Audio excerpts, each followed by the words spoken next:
they don't have the clinical skill, but they've seen so many people do it. They know what works and what doesn't.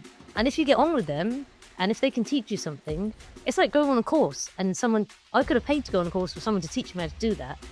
Well, why would I when my nurse has seen it done 100 times? And she's like, Kiran, this is how it's done. Come on, I'll help you. If anyone's stuck saying, I don't know which course to do, this is another course you can create. And often it's a secret, it can be free. Often it can be free because there's so many lovely people out there that are willing to say, you know what, if you want to shadow me 12 times in a year on this, once a month, I'm happy. You don't have to pay me anything. Yeah, some people will charge, and that's okay. That's worth it too. But if it's free, wow, and even if it's charged, it's still worth it because to be able to shadow, you learn so much. Being a general dentist is the toughest gig in dentistry. You have to literally be good and know everything. In this episode, I'm joined by Dr. Kiran Shakla, a general dentist just like me, and we talk about her journey. I feel there's so much we can learn when we dissect an individual's journey. And Kiran's mindset is really quite special. It's really going to inspire anyone who's in the early stages of their career, or even if you're established in your career, but you're not quite happy, you're not quite settled, you have that itchy foot like Kiran had, then this episode will be really helpful to you. You see, Kiran takes massive action. She moved to Australia all by herself in the middle of nowhere near the outbacks. And then when she came back to the UK, she wasn't quite satisfied. She wanted more, so she did a master's. Now, we discussed in the episode whether master's is the right thing to do or not. I have a bone to pick with MSCs. I feel as though there are other ways to gain knowledge or achieve where you want to be in your career without doing an MSc, but it's great to learn about Kiran's MSc and how it opened up opportunities and network for her. We talk about themes of finding the right practice, of mentors, and how lucky she was to have really great mentors. And if you haven't got great mentors in your life, how to find them. A really simple trick that me and Kiran talk about halfway in this episode to make sure that you regain control of your life and your career. How to force some degree of mentorship in your life. We talk about that. And at the end, we have this wonderful exchange where Kiran tells me about her super nurse or super DA that she had and how Kiran was humble enough to learn from the assistant. Hello Protrusive, I'm Jazz Galati and welcome back to your favorite dental podcast. This is an interference cast, a non-clinical episode. It's got so much about communication and mindset and decision making and how you mold your career. Essentially, if there's one thing you take away from this episode is have a vision, have a goal, and bloody go and get it. Hope you enjoy. I'll catch you in the outro. Dr. Kiran Shakla, welcome to the Protrusive podcast. How are you? Yeah, I'm really good. Thank you, Jazz. And thank you so much for having me on here. I really hope today will provide some insight to all dentists of all different ages.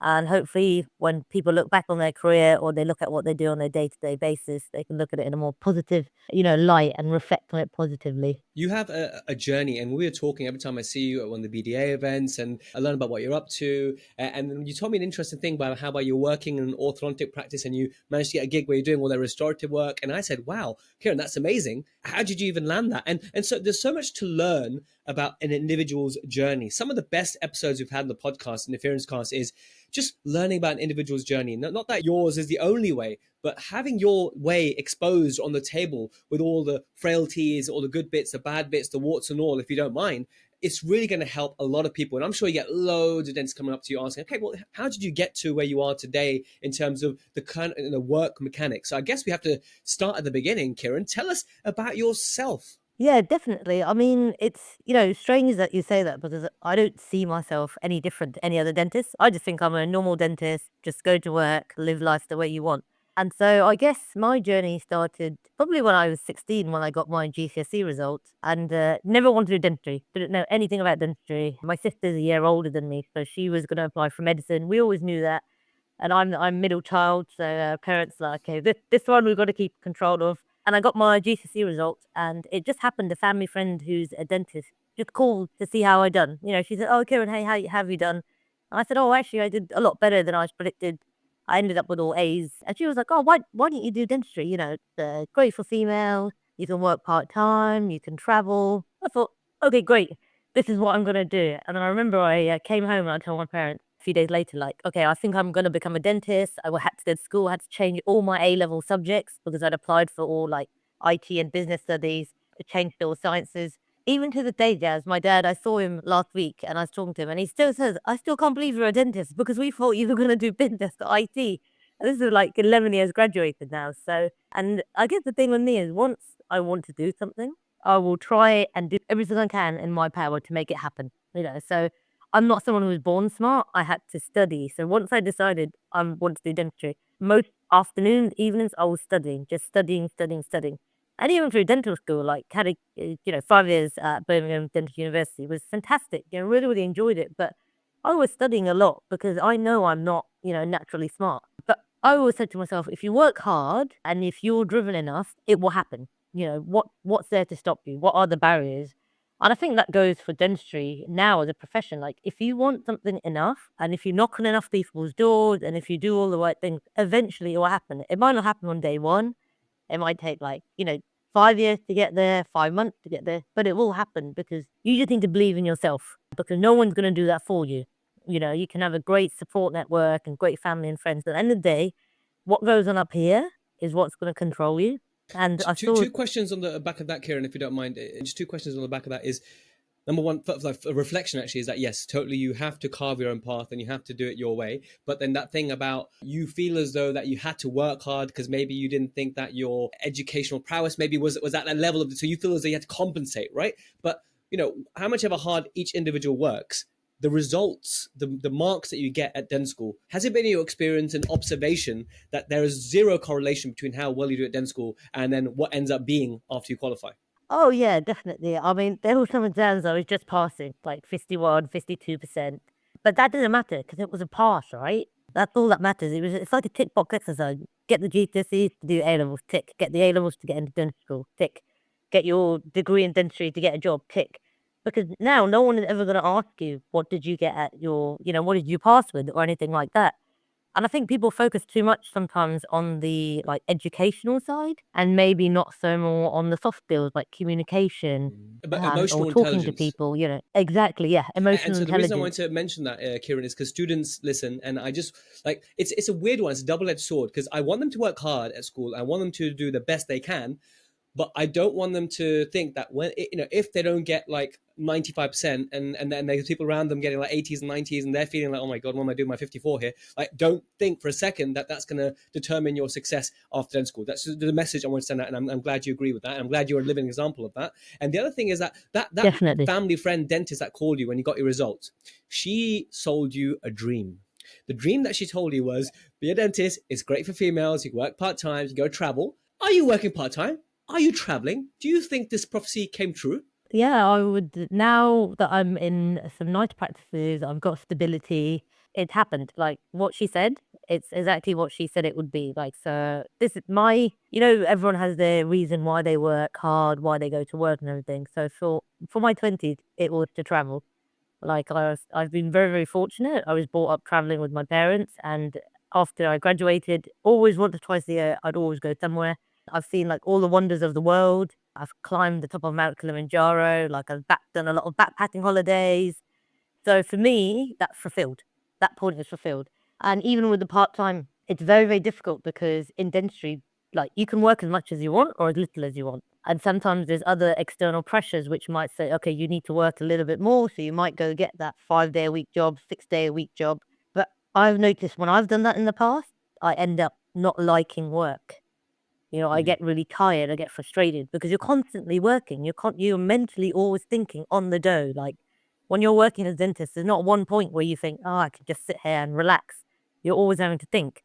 And so I think a lot of what happens is, especially when you're early graduating, is you do those jobs 5, 6 days a week because you think that's what you should do. And you actually end up more stressed, more burnt out, just feeling tired. And then you don't like the job. It becomes disinteresting. Whereas if you can go to 3 or 4 days a week, I think it gives you, you spend that one day a week just doing something non-clinical, just something you like, whatever it is. Like you were saying, you enjoy your long drive for the podcasting. Since COVID, I've actually really enjoyed walking because it gives me the time to listen to my podcast. So on a Wednesday, it's my day off. So I'll go Pilates in the morning. Then after lunch, I'll go for a little walk, just listen to my podcast. And it's those little things that help you enjoy your every day-to-day profession. And so I'd always say to younger dentists, don't do 5 days a week. I agree. Don't do 5 days. Don't do 6. I agree that. But on the flip side, playing devil's advocate here, you need to get the reps in. And so I think sometimes while you're young, child-free, when you have that energy and you're like a sponge, you're learning, you sometimes it's more difficult to do it in your 30s, 40s and 50s. But if you're in your 20s and early 30s and to be able to do it like that, then it may be okay as long as you feel as though you can manage it, right? It's like an individual how they manage it, because then they get their Exactly. reps in, they get their 10,000 hours in, and then they're able to a position where they're carefully able to then pick, have more power to pick, okay, which days can I do, how can I consolidate my time? Do you think there's an argument there to be had? Oh, definitely. I would probably say the first 10 years after you graduate are the most important, because that's when like you said, most people are child free. You might not have any dependents on you. You may not even be married. So life is all about you, what you want to do. And if in the first 10 years you can meet the right people, maybe go on the right courses, if you want to specialize, do that within the first 10 years. Yeah, like you need to put the hours in, right? Without you putting the hours in, you're not going to be able to get to that point in your mid-30s or 40s where you can work those less hours. So if like anything which you learn that's new to you, you're always going to have to put the hours in. But then you're younger, you don't have back problems, you don't have neck problems, you don't have like other things going on in life. So yeah, definitely the first 10 years, put the effort in, try and figure out your future, what you want to, like where you see yourself, and then how you need to work backwards from there. So whether if you want to become a perio specialist, I say great. How do you become a perio specialist? Who do you need to talk to? Which universities do you want to apply? How much is it going to cost? And then you sort of work backwards from there. And you put everything in line so that you can get to that path. But yeah, I mean, hard work is always going to win over anything else. Hard work, determination, that's always going to win over anything else. If you can believe it and if you work hard for it, it will happen. Well, you're in a situation now where you are working a bit more part-time and you're able to travel, which is what you were promised. The prophecy was promised, and you're living it now, which is great. But it doesn't come by accident. You had to work at it. And so what we're going to unpack today is what were the struggles you had, how many frogs did you have to kiss before you found the Prince Charming positions, if you like, as I like to say on the podcast. But one thing I remember is I was in like third or fourth year dental school, and I picked up like this magazine. You might have heard me say on this podcast. This is probably the second or third time mentioning it over the hundreds of episodes in the last 5-6 years, right? And I saw this fifth year dentist. She was like, it was on her like a dental ball, like, leaving ball, right? And I was like, I am really excited to qualify, and I love the fact that I'll be able to go to work and come back and I can switch off because dentistry is done when I come home, right? And she said that. And I was like, oh, that's interesting. Yeah, it's a good way to think about it. You can't be in someone's mouth when you're at home. Therefore, when you come home, like, it's off. That was the biggest lie ever, right? For me, that was the biggest lie ever, because how can you be a comprehensive dentist if you're not constantly looking at your clin checks, you're looking at the STL files, you're speaking to your technician, you're writing letters to your patients, you are really just sometimes sit down and thinking, how can I solve this patient's problem, and then communicating that to them? Do you find that as well? Oh yeah, definitely. And if you think maybe like 20 years ago where there were clear aligners was not a big thing, STL files didn't exist, it was all analog, you could probably argue at that point most dentists could just go home and switch off. And especially if you're in a practice where patients aren't used to like you sending them letters or you're sending them Loom videos or anything, you could probably say that actually, yeah, and even now, if you just work as a general dentist, you don't do any like ortho, you don't do any complex cases, just your basic dentistry. Potentially, once you're confident with your level that you're applying clinically, that is something that you could argue, actually, if you do want that lifestyle, it is there for you. But most people now, I think, especially younger dentists, because they're seeing social media, they're seeing all these different new ways of doing dentistry, and they probably think that's what they have to do. And I think there's two arguments in there. You can just be the general dentist who just general dentistry, and there's nothing wrong with that. In fact, those people probably have the more chilled lifestyle because they don't need to write They letters. are some of the happiest dentists I meet. They work 3 days a week. They have their other hobbies and interests. They do mostly single tooth dentistry, and that's okay. They the crown here, the filling here, a couple of restorations here, extractions, a good service to their patients. They have a real good relationship with their patients. They make good money. Not they could do more if they're more comprehensive, but they're happy, right? They're happy in life, and there is something to be said about that. Please don't think this podcast and what we're saying is always have to constantly grind streamline and constantly have to be doing full mouth rehabs. That is so far from the truth, guys. And I'm so glad you're mentioning this, that it's totally okay to, as long as you pick it, because the worst thing could be is you wanted to be the comprehensive dentist, you want to treat tooth wear cases, you wanted to have more fun in whatever that means for you, but you are stuck or you feel like you're in these shackles, right? And so that will be living a lie. But if you truly wanted that, you know what, I want a more chilled pace of work and I'm happy with that, then you are living the dream. Exactly. So that's for me. It comes down to you as an individual. And in those first 10 years, if you just think, okay, I actually just want to be a general dentist, then just do what you need to become a really good general dentist. The You know, toughest go on gig a in the world, few by the way. posterior Just complex a courses. general dentist. Yeah, yeah. It's like saying just a housewife. Like it's toughest gig in the world, right? You know, it's one of those that, you know, you have to be mum and housekeeper, that kind of stuff. So it's nothing like, yeah, I know what you mean, but totally, like, you know, what we do is the toughest gig. Are you still general, like, in the sense that, Kiran, like, do you do everything? I'd love to know, before we go deeper into your chronological journey, do you do everything? Because there's a concept I'm working with called niche kebab, and niche kebab means for every new skill that you pick up, what are you going to give up, right? And so when you tell me your journey, just tell me more about, did you start to niche, and did that mean that you were giving up certain procedures? No, so I am a general dentist. So if you ask me what was your specialty, well, I don't have one. I am actually a general dentist. And part of my growth was, all I wanted to do was to become really good at general dentistry. Like, I wanted to do a really good class 2 posterior filling. For some people, they'll be like, oh, that's so easy. But for me, it was a challenge, right? Like, to do it nicely, put your rubber dam on, do your sectional matrices, etc., etc. It takes time to gain that skill. And even the other day I was reflecting, it used to take maybe like an hour and, like, maybe 5 years ago, an hour and 20 minutes to do a class 2 filling. And now it takes 45 minutes. So, but for me, that's a win, because I've always wanted to do it, follow the right steps, but I'm getting quicker at it, you know. And then, so if you say to me, what are you? I say, I'm a general dentist. Yes, I do a little bit of ortho, not loads. Yes, I do a bit of composite bonding, not loads. But at the end of the day, I don't want the stress of, you know, constantly doing clean checks, constantly writing letters. Like, I've got a master's in restorative dentistry. So yeah, there are times where I will do full mouth rehab, toothway cases, but also I'm not catering them. I'm not looking for them. If the patient walks in and they need that, fantastic. If they just need general dentistry, that's okay. And I wouldn't say I'm a single tooth dentist. I do look at, you know, the mouth as a whole. But I'm quite happy with that, because it allows me to live the life that I want to. It means I'm not stressed out all the time after work. I'm not chasing up labs and anything like that. And also, I think there's a lot to be said for being a general dentist. Like, but there's still things I can't do very well. Like, I find some extractions really difficult, you know, if it's like root filled and it's brittle. And there was a period of time where I'd give it a go, you know, I'd try and get better and better. And then eventually I realized, hey, you're just not good at this. So do the extractions you can. And if it's complicated, just refer them. Like, what's the big deal? Like, there's someone who's better than you. The patient is going to have a better experience. The dentist who's doing it is going to enjoy doing it. But also for me, that stress of, like, you know, spending like 45 minutes trying to take out a tooth that doesn't come out. I could be doing a class 2 filly, which is what I know I'm good at. Same again, the root canals, like primary root canals, if they're quite straightforward, I'm happy to do. But equally, there's endodontists in the practices who love that. That's all they do day in and day out. So, you know, there was a time where I worked in one practice and my principal loved root canal. And so I would take on more challenging cases because he was helping me. Like, if something went wrong, he would pop in and be, oh, okay, let me have a look and help you. But also, it was stressful, right? Trying to take on these challenging cases. So what's wrong in saying to someone, actually, you know what, there's someone better than me in the practice. They only charge a little bit more. Go and see them, and you're still going to come back to me for the crown anyway.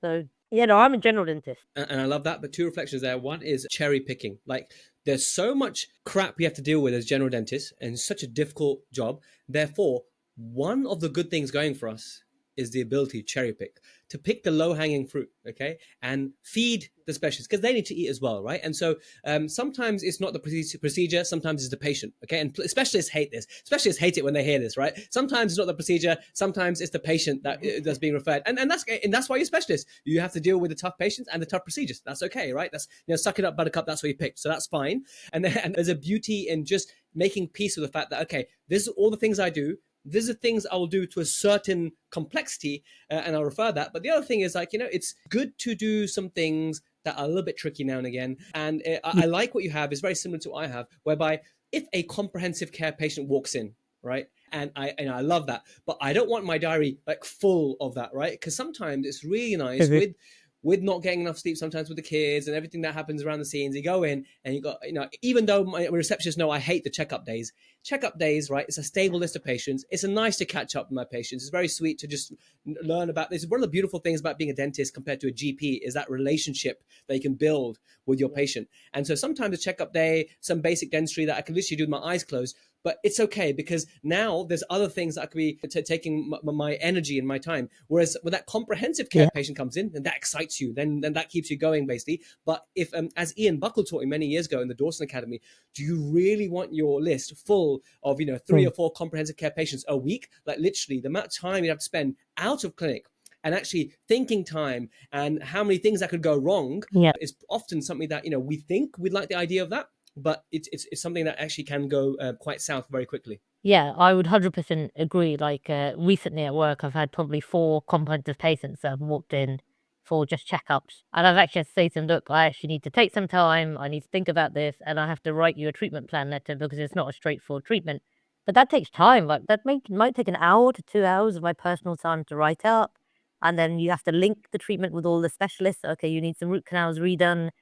Go to the specialist and come and see me. I'll prepare the teeth for crowns, or you need implant, you need ortho, you need tooth wear. So, and there's nothing wrong with that. Like, I really enjoy it, but I would not want to be doing that every week. Like, maybe once or twice a month, amazing. But the rest of the time, it's like you say, you want to just go in, do good dentistry, make your life as easy as possible, and refer when you need to. Lovely. Well, I'm loving the direction it's gone already. So, Kiran, let's actually go with your journey, right? So, you're at Birmingham. You had to work really hard. You're out in the real world now. You had these visions and ideas of where you wanted to be, i.e., in the direction you are in now. But was it a smooth journey? Did you have any challenges? How did you navigate your first few years? And just share your journey with us.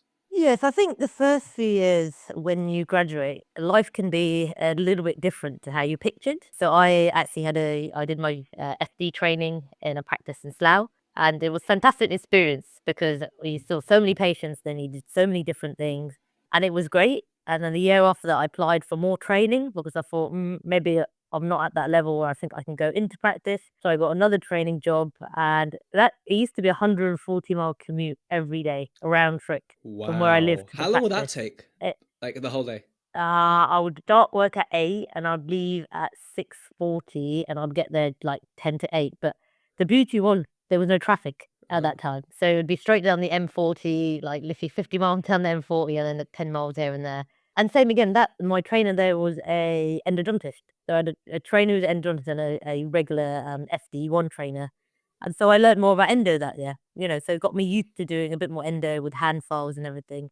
But a little bit like yourself, I actually wanted to move abroad. So when I was in sort of 4th, 5th year of university, my dream at that point was to move to Australia. And so after this second year of training, I actually got a job out in Australia in Queensland, but it wasn't in any of the cities. It was quite far away. It was like 8 hours north of Brisbane by car. So I got a sponsored visa, and in summer of 2015, I flew out to Australia by myself, and I started working out there in private practice.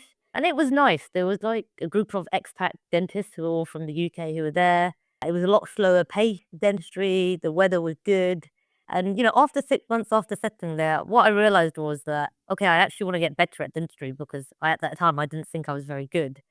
And I would have to fly everywhere for all the courses. So, just to go for a course for a weekend, you'd have to fly down to Brisbane or fly down to Sydney. And then you'd spend a couple of days there. Then I'd come back and then you'd have to implement it. And also where I was located, because it was so in the outback, I was 25 at the time. And I was thinking, this is not the place to be for a 25-year-old. Like, especially where I live now. It's so close to London. It's so close to the airport and everything. So after a year, I was really missing home. I got quite homesick. And my sister, she nailed it on the head for me. She was like, you used to commute 140 miles a day and you were happy. As you commute 10 minutes a day and you're not happy. And she said, just come home. She's like, what's wrong with coming home? And obviously in my head, I had told myself, I'm going to Australia. I'm living there for the foreseeable future. And then she was like, why don't you just come home? And I said, no, but I had this vision, I wanted to stay out here forever. And she said, it's okay. You might have opportunities and you might think this is how I want life to be, but sometimes it doesn't happen. So when I was out there was a job going on the BDJ and I Skype interviewed for it and it was a maternity position, but it was close to home.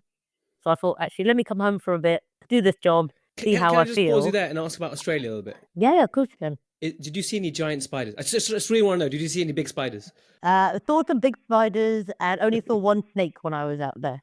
Okay, had to get that out of my system because when people say outback and that, yeah, that's what you think. But okay, so what did you learn? What did Australia? Because for me, Singapore. When I went to Singapore, it was my first taste of private practice, and it gave me confidence to just go for it. Now take that leap of faith, made me brave, made me just charge fee per item, which wasn't used to here in the UK, and so it gave me that sort of communication skill. I also learned how to remove wisdom teeth when I was in Singapore because if you weren't removing wisdom teeth, the dentistry didn't pay well in Singapore. So I had to learn to be able to pay the bills. And I was like, oh, wow, I actually quite enjoy this, quite good. So that was that. And then just having the time, because it was a slower pace, take a lot more photos, be more comprehensive, do lots of online Mm. courses while I was there as well, and just courses around Singapore. So that's what I gained.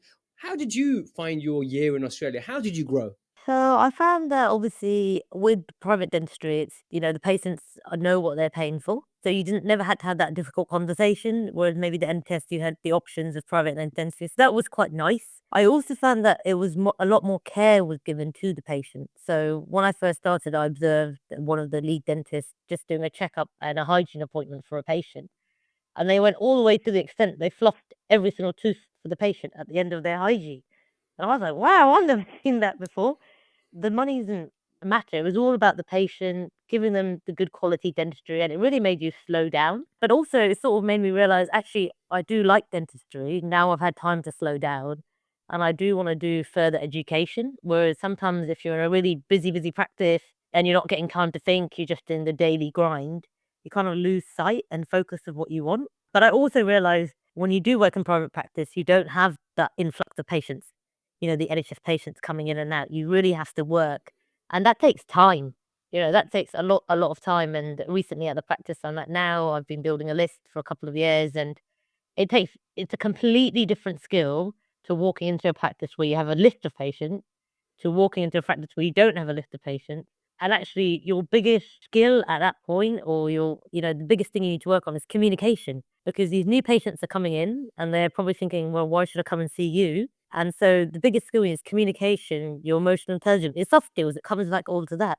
Because what I realized the time has gone on, like, even though I got really good at my class decomposite, my patients don't care how my class decomposites look. That's for me. All they Mhm. care about is they're going to not be in any pain, they're gonna have a good experience, and that they're not gonna be having any issues after, no sensitivity or anything like that. So it's kinda like you're on this sort of like curve where you're going up, and then something will happen and you'll be like, "Oh, actually, the patient doesn't even care about that." Like, all they care about is one or two things.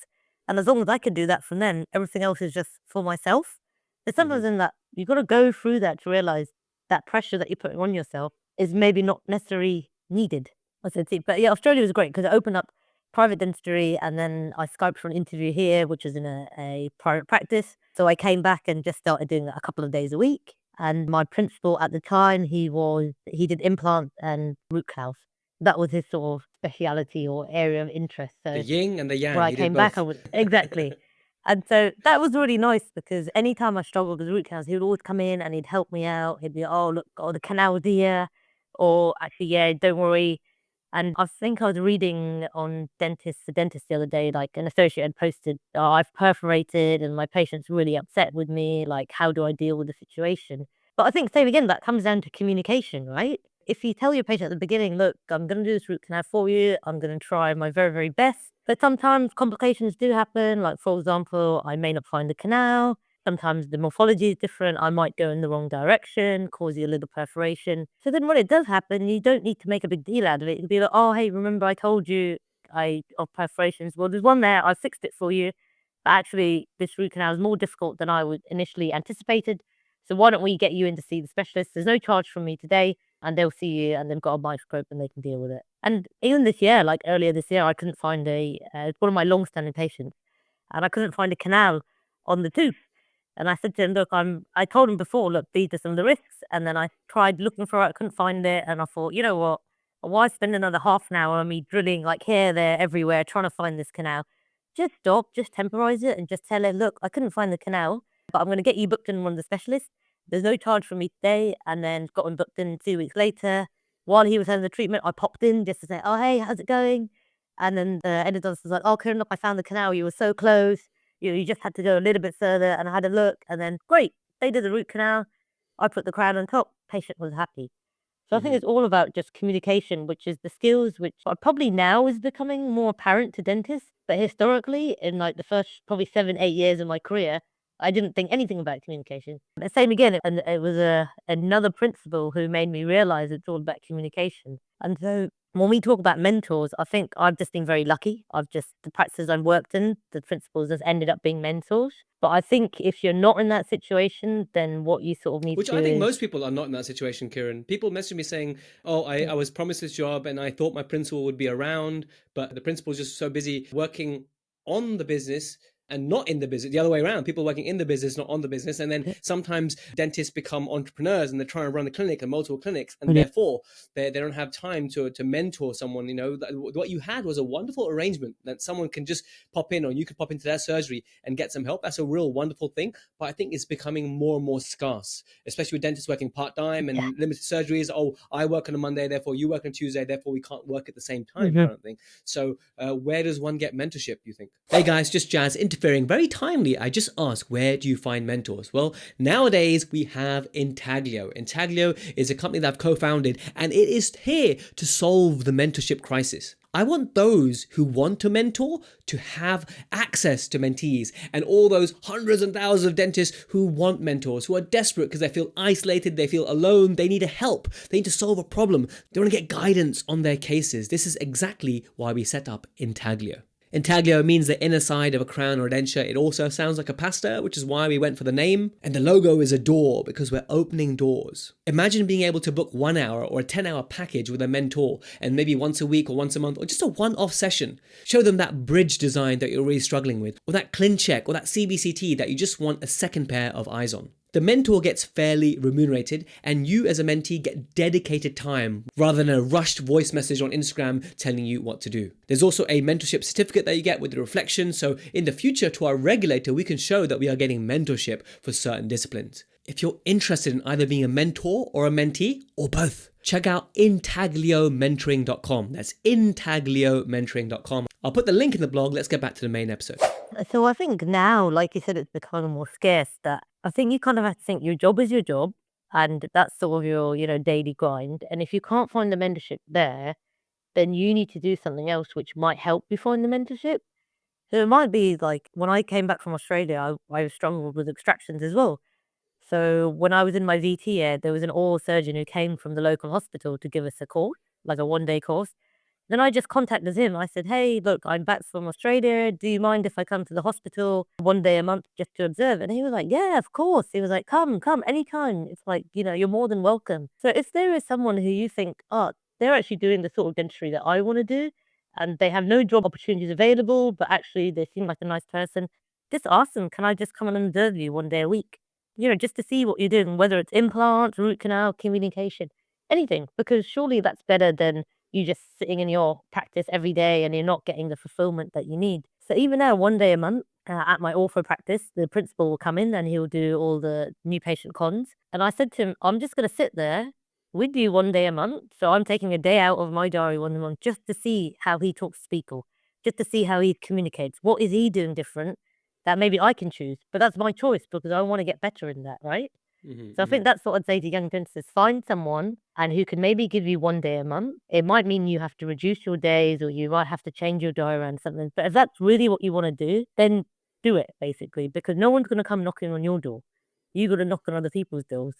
It's kind of like, I always give the analogy, like, let's say you open a business, you open a gardening business. Okay, so you make all your leaflets, you do your website and everything. But unless you physically go around and maybe knock on every person's door on your street and say, hey, I'm the new gardener and this is what I do, who's going to give you the time of day? So you have to put that effort in. 100%. And I think the way you learn through shadowing is so powerful, and something I'm really, really emphasizing more and more as well, because the most powerful learning experience I had were either I was shadowing someone or I was rescued by someone, where someone was able to physically come and help me clinically. And so people do like these diploma courses where once a month they'll fly somewhere and do a day of restorative or do a day of oral surgery, whatever. So lots of diplomas out there now, right?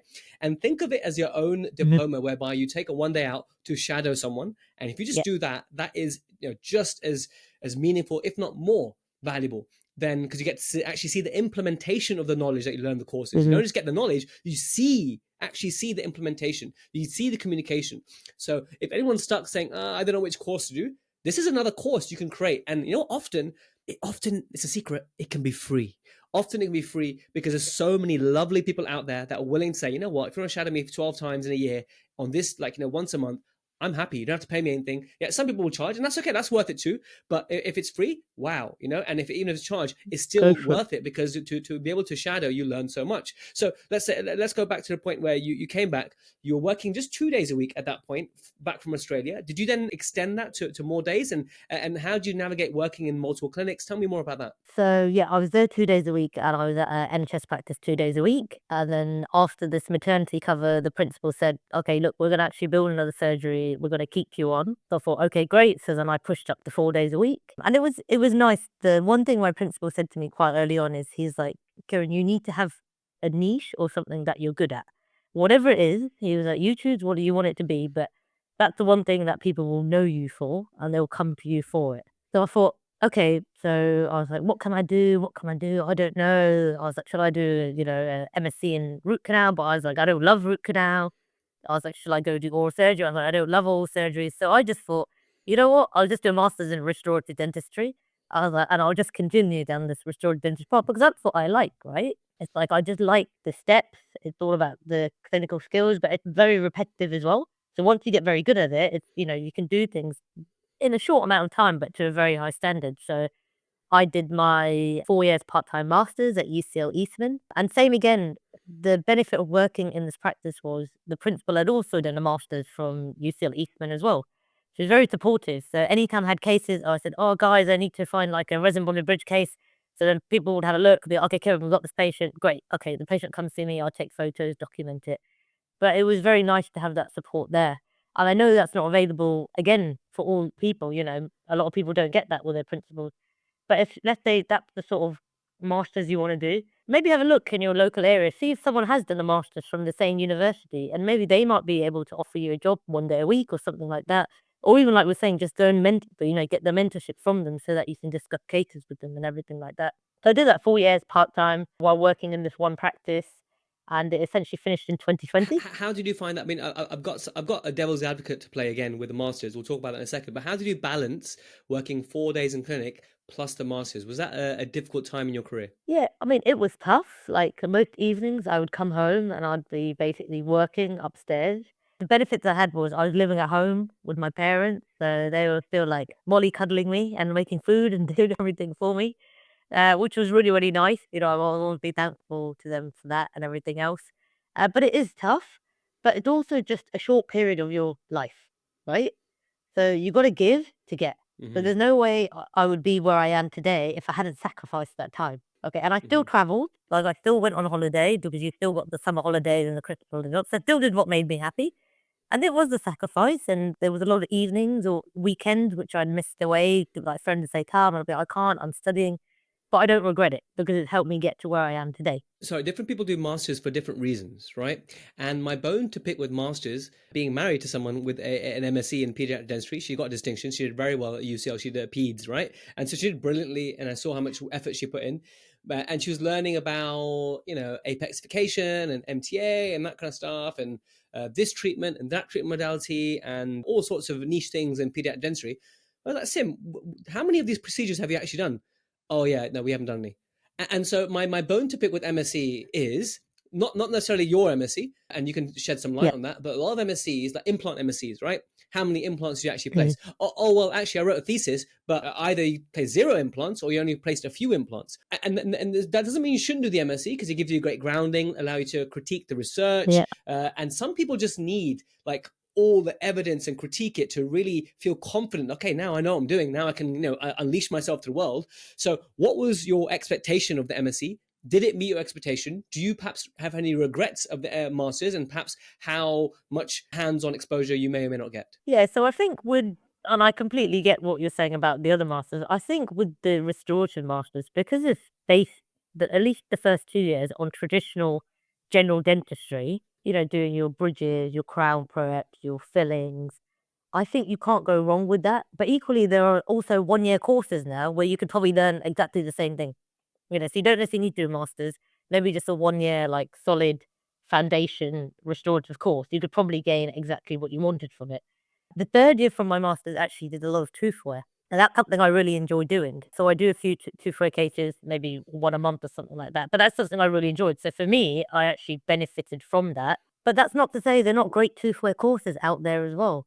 And even though we had a tooth wear module on the MSc, I still went and did some tooth wear courses after. So I think if you're going to go down the master's route, you need to be very picky about why you're doing that master's. And that's why I just chose the general one. I was like, it's a general But why did master's. you do a master's and not go for the one of those short courses that assemble all sorts in a year, or Costas's injection molding course probably wasn't around back then, basically. Why did you choose to go for it? And there's lots of benefits of going for a structured pathway like a master's. I see that you get letters at the end. Yeah. Everything is like tried and tested, all the access to papers. I appreciate that. But were you tempted? Were you in your mind thinking, should I spend this money and time doing the master's, or should I just do a year-long course? Did that debate happen inside your head? Because a lot of people have that debate and they present it to me. Yeah, I think at that time, because my principal had done a master's from UCL Eastman, and I saw how fantastic his work was and how he worked. I think for me it was a no-brainer. I think it was just like, you got to do a master's. And that's what it was. It was plain and simple. And also at that time, there wasn't as many year-long courses. I think now there's a lot more year-long courses to choose from. And I think the third thing was, I've always wanted to teach. And I thought at the time, if I had a master's, it would just make me more, representable, or maybe help with the teaching. So that was another sort of reason why I was like, no, I'm going to do the master's. I'm going to do the full master's, not just drop out after the diploma or certificate, because I wanted to teach and I thought maybe this will help me as well. Whether it has or hasn't is very difficult to say. But I guess, things happen for a reason. So on the final year of my MSc, it started January 2020, so it was just before COVID happened, and we had 1 or 2 days of lectures. My now principal at my practice, he was actually in the year above me, but he took a year out because for whatever reason, and he dropped down into my year. So we were just talking, and we were talking. I was like, "Oh, where do you work?" He was like, "Oh, I work in Reading." I was like, "Oh, I live in Reading." And then that was it. We saw each other maybe over 2 months with everyone else, and then after that, I never saw him again because it went into COVID. But when the job came up at his practice, he messaged me saying, "Hey, Kiran, there's a job going. Do you want it?" And I honestly think I would have never got that job if I hadn't done the master's, been there on that exact day to meet my principal, for him say, "Kiran, I've put in a good word for you. Just apply, come for the job." So everything happened for a reason, right? I think you're totally right. It helps you to network as well, and it gets you out. It's like you said, it's a small part of your career. So I think the main lesson that probably we can both agree on, I like the fact that you're very open to the fact that you could have just done a long alternative course rather than MSc. And I really appreciate you saying that after having done MSc. Sometimes people do something, no, surely MSc. You're very open. You're happy to admit that actually there is alternative, other brands are available, etc., etc. But you can't deny the fact that as long as you have some sort of focus, as long as you're doing some sort of further education, because if you're not there, either in your confidence or your knowledge where you want to be, then you need to take action. And what you did was that. So this could have been any course, but you channeled your energy and time into something, and something good came of it. So the worst thing you can do is sit still and just sit on the fence about what should I do next? How can I better myself? As long as someone takes action and speaks to enough people to think that, okay, yes, this is the right thing for me. And whether it's not the right thing, they always say our choice is a half chance, right? If your principal did not have a master's and maybe your principal had done some courses and said, oh yeah, do these courses, you'll be fine. Maybe you would have gone down that path, right? Who knows? But as long as you do something and you own it, and whatever you do, you put your heart and soul into it, which I'm sure you did, then you come out the other side smiling and you'll have a good network and a good experience. Yeah, 100% agree. I think the people around you may help make decisions, because if there's someone you really look up to and they're fantastic at perio, you might be like, oh, I think I'll do perio a bit more. So I think that definitely helps. But like you hit the nail on the head. Essentially, whatever you do, put your whole heart into it. Just focus, knuckle down, get what you need. It's only for a few years of your life. It's not forever. And then after that, things will get easier. I just want to home in on your orthodontic position that you said, right? So you are working in a clinic whereby it's a specialist orthodontic clinic, but you do the restorative of that clinic. So like, spacing, peg laterals, that kind of stuff. That's a really cool gig to have, right? For someone who is into restorative like you get to do the bonding. Like and these are patients who've had the pre-restorative ortho. This is like the dream scenario, right? You don't get the case where you're having to convince the person to have ortho so you can do more predictable bonding. You're literally getting everything set up. So you're minimizing minimizing your occlusal risk. You're literally having a good baseline. Tell us more about this position, and then how did you find or get this position? So this position, it's quite a unique one, which is why I accepted the job role, because it's like you said, most people get general dental roles, and this opportunity came to me, and we'll go through how it came to me in a moment. But I thought this is too good to say no to. Like, the opportunity is too good, and the dentistry I do there is completely different to the dentistry I do in my regular practice. Because my regular practice is just the GDP, regular exam, routine recalls. Was in the ortho practice, I'm there for a specific reason, and that is you could call it cosmetic, aesthetic, restorative side. So this practice essentially gets a lot of self-referrals, and what they were doing previously is they were turning the patient away. They said, "Oh, sorry, you're not dentally fit. Go find your own dentist and then come back for the ortho because we don't have anyone here who can do it." And then it got bought out by one of my previous principals, and he said, "No, we need someone in here to actually look after these patients so that we can get them dentally fit and then they can go off and see the orthodontist." But then equally, the orthodontist will then finishing off cases and they will say, "Okay, great, like, your peg latcher's in the right place. Here's your Essex retainer. Now go back to your regular dentist and let them do the bonding, and then you can come back here and we'll give you a new Essex retainer." But sometimes the patients wouldn't come back. Sometimes the dentist skills were just not up to what they were hoping. And so now, we've got a really nice system. We pop into each other's rooms all the time. I'll pop in and be like, "Do you think that's enough space?" I'll be like, "Oh, can you like put a little bit more space just there?" Or equally, if a patient has come in for a new patient consult and I'm thinking, is this like clear aligner treatment or is it fixed brace? And I'll call the orthodontist and I'll be like, "What do you think about this case?" And they go, "Oh, yeah, I think you can do it, Karen." Or, "Actually, no, it's a bit more complex. Send it over to me." So the dentistry I do there, it's a lot of composite bonding. We're sort of moving on to more ceramics now and veneers and everything, but it's pushing me to get better in that area. And so one thing I do at the beginning of every year is I'll write down on a piece of paper what I want to get back better at in my clinical profession and also my personal life. And so for a long time, it was get better at posterior composite, like posterior composite. It'd always be there. And root canals, it'd always be there. And then it got to a point where I was like, "Oh, I'm actually like quite happy with how I'm doing." So the next thing was I could get better at anterior composite. But it's like you said, it's like 10,000 hours. Unless you're doing it regularly, you're not going to get better at it. And so this practice is pushing me because someone's always looking at my work. It's not just me doing it and then the patient goes, "I've got an orthodontist going to be checking," or "I've got one of the therapists who will be scanning and just checking." And I always say to them, "If it's not good, you tell me, we'll get it fixed." But it's a really unique position, really, really enjoying Did it. you get headhunted basically for it then? So what had happened was it was a planned practice and it was fantastic. It was very, very busy, but I was getting quite, I guess, tired, like mentally, because he was doing 15-minute checkups, 15-minute checkups. It's just so busy, you didn't have time to think. And I wasn't really enjoying it at that point. So I was just looking online one day, and then this job had come up, which was like 3 miles down the road.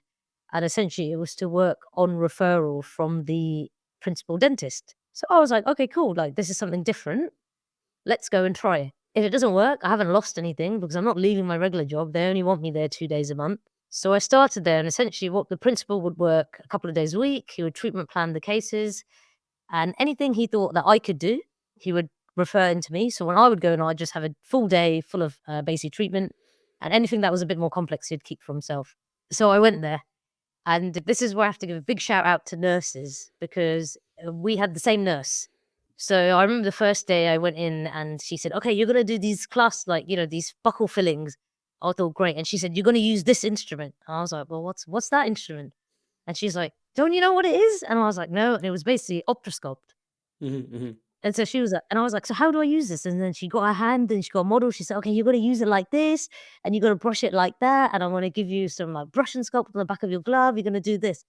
I thought, okay, great. Like, she's basically told me what I need to do. And then the patient came in, we did the treatment.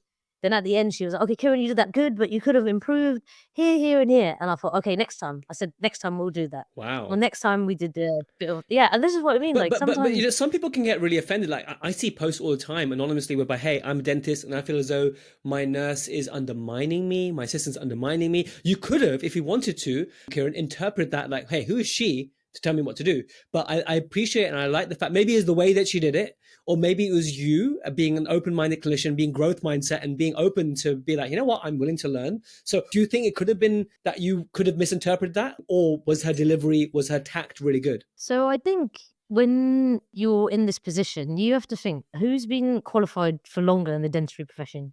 You or your nurse? And especially when you're starting out, your nurse has they've worked with so many different dentists, they've seen so many different things. They know what works and what doesn't work, you know. So sometimes, like, you just have to ask, you know, even now, I still work with that same nurse, and we were doing a veneer prep case a few months ago, and I said, okay, run me through what the boss does. And she was like, okay, he does it like this, he does it like that. And then on that day, I said to practice manager, please, can she be with me? I want her to be in the surgery, like assisting me. And she helped me out. She was like, oh, Kiran, like, you've just missed this bit, or like drop the margin a little bit, or even when we do composite bonding, I always say to my nurse, what does it look like? How's it looking from your side? Because from my side, it looks okay.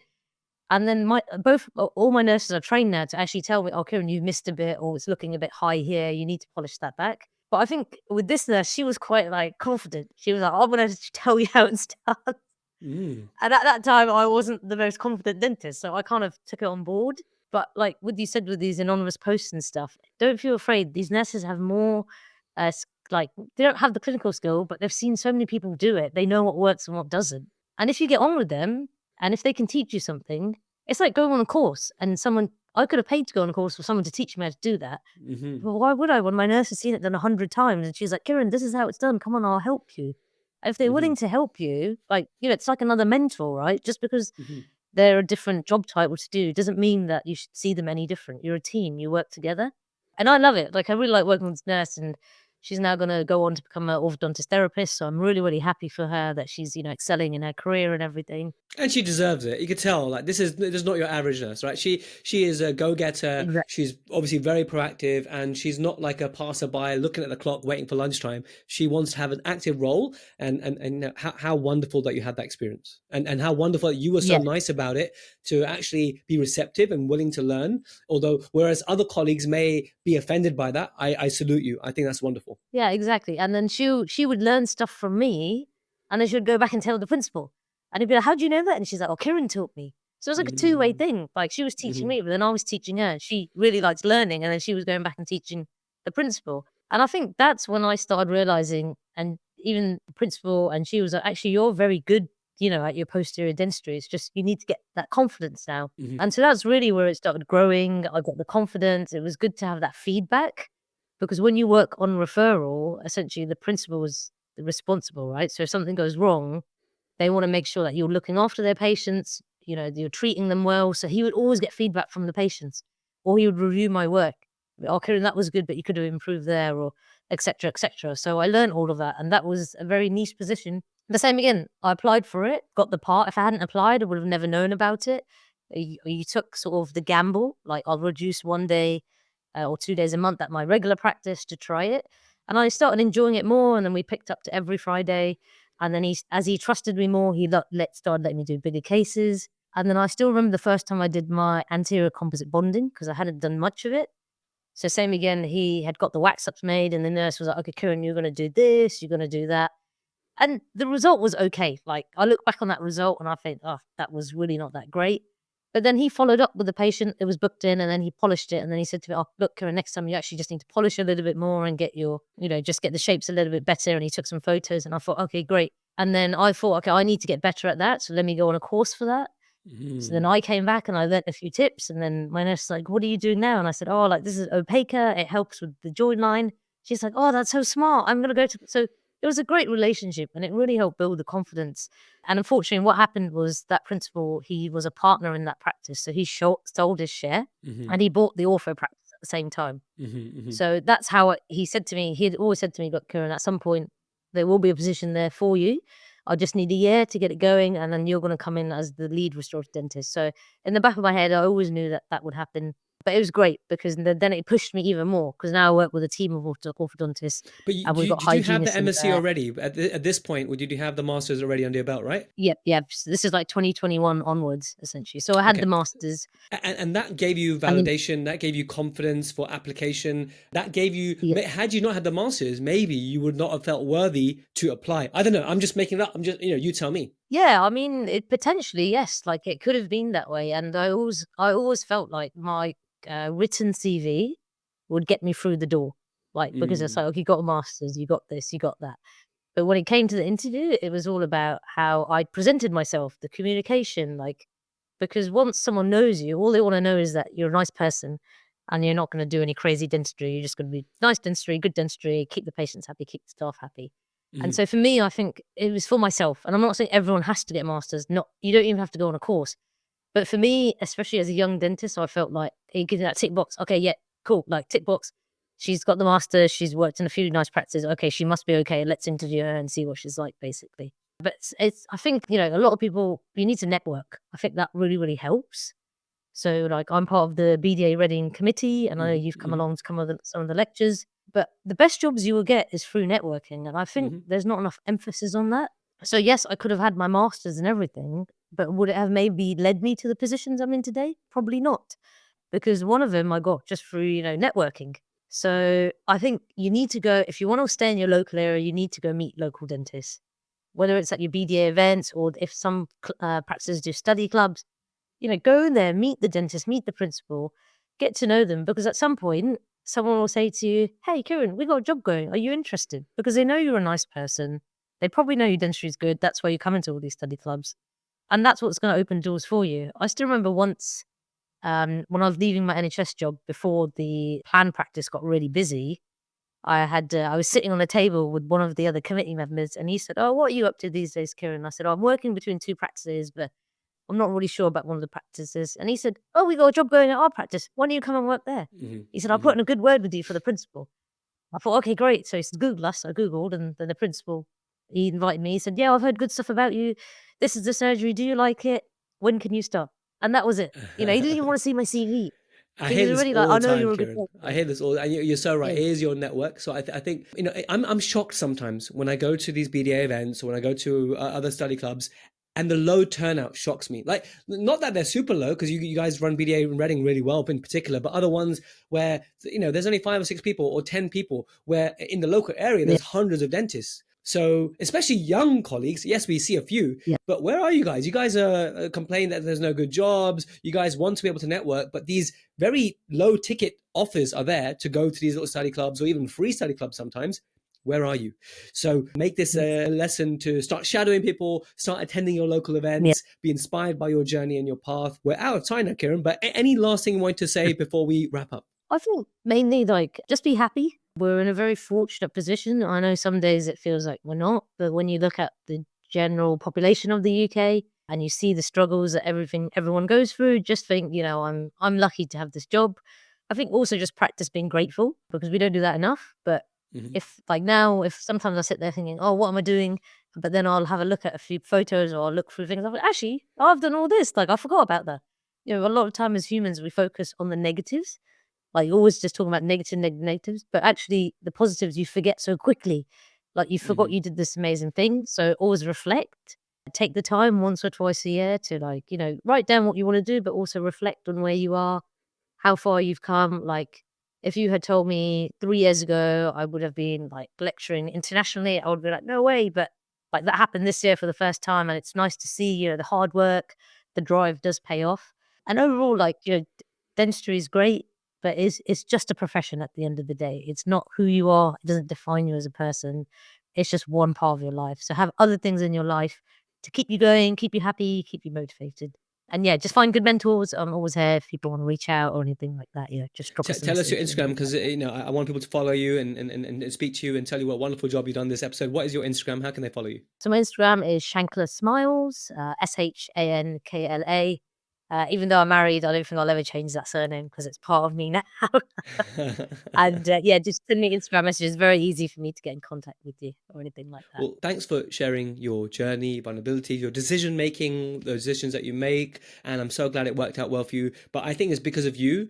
Just the interaction that you had with that nurse, for example, just speaks volumes about you being open and receptive. And I really appreciate you sharing your journey.